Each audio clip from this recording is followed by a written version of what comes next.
Tout au long de la journée et lors du vol retour désastreux de Donald Trump vers Washington, D.C., celui-ci a répété à plusieurs reprises son désir d'envahir le Nigeria avec les forces armées américaines. Il n'a pas exclu l'envoi de troupes au sol. Il a affirmé que des soldats américains pourraient être déployés sur place, citant le meurtre en grand nombre de chrétiens dans ce pays. Il a déclaré « Il tue un nombre record de chrétiens au Nigeria. Et d'autres pays sont aussi très touchés. Cette partie du monde est très mauvaise. Il tue les chrétiens en très grand nombre. Je ne laisserai pas cela se produire. » Il a rappelé que les États-Unis aidaient auparavant les chrétiens et la population nigériane en général, mais que cette aide avait été réduite. Il a aussi critiqué la gestion du département d'État. Interrogé sur l'Ukraine, où il avait promis la paix dès le premier jour sans résultat, Trump a répondu qu'il fallait laisser les partis se battre. Il a dit « Parfois, il faut les laisser se battre. » C'est une guerre difficile pour Poutine, qui a perdu beaucoup de soldats, peut-être 1 million.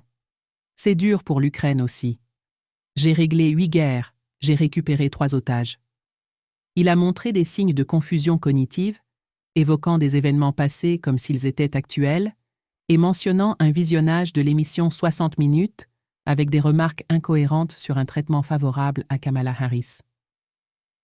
Un sondage YouGov récent indique que 75% des 18-29 ans désapprouvent Trump, un record pour cette tranche d'âge. À bord d'Air Force One, il a exigé la suppression du filibuster pour faire passer toutes ses politiques, dont l'identification des votants et le slogan « Make America Great Again ». Par ailleurs, un agent d'ICE a tiré sur un citoyen américain, employé d'une banque alimentaire, qui bloquait l'arrestation d'un immigrant avec son véhicule. Libéré de l'hôpital, l'homme est poursuivi pour agression sur agent fédéral. Adam Kinzinger a commenté que Pete Hegseth et Trump resteront comme des échecs historiques.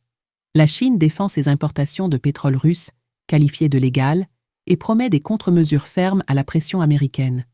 Le Japon ignore les demandes de Trump, qui réclamait 550 milliards de dollars.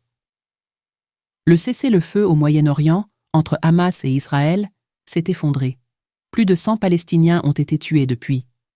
Hamas a repris le contrôle de Gaza. L'aide humanitaire n'arrive pas. Aucun point clé, désarmement, retrait israélien, solution à 2 États, n'a été résolu. Les médias avaient qualifié cela de « paix historique », mais seuls 83% des otages ont été libérés grâce à Biden. Dans une interview à 60 minutes, Trump a admis accueillir Poutine favorablement, contrairement à Zelensky ou d'autres. Il a accusé Russie et Chine de tests nucléaires secrets, justifiant des tests américains. Il a nié la hausse des prix alimentaires, blâmant les démocrates. Les votes anticipés favorisent massivement les démocrates, plus 14% par rapport aux républicains.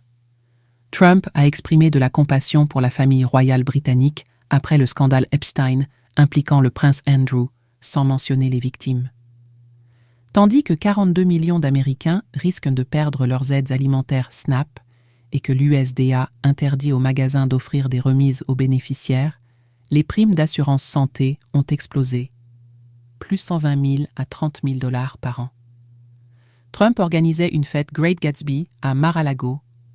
Gavin Newsom, avant le vote sur la proposition 50 en Californie le 4 novembre, a prédit une victoire démocrate. Trump est impopulaire, les prix, café, viande, voitures, utility, ont augmenté, les promesses non tenues. Caroline Leavitt vante des trillions de dollars via les tarifs, mais le déficit est en hausse de 7%, la dette dépasse 37 trillions.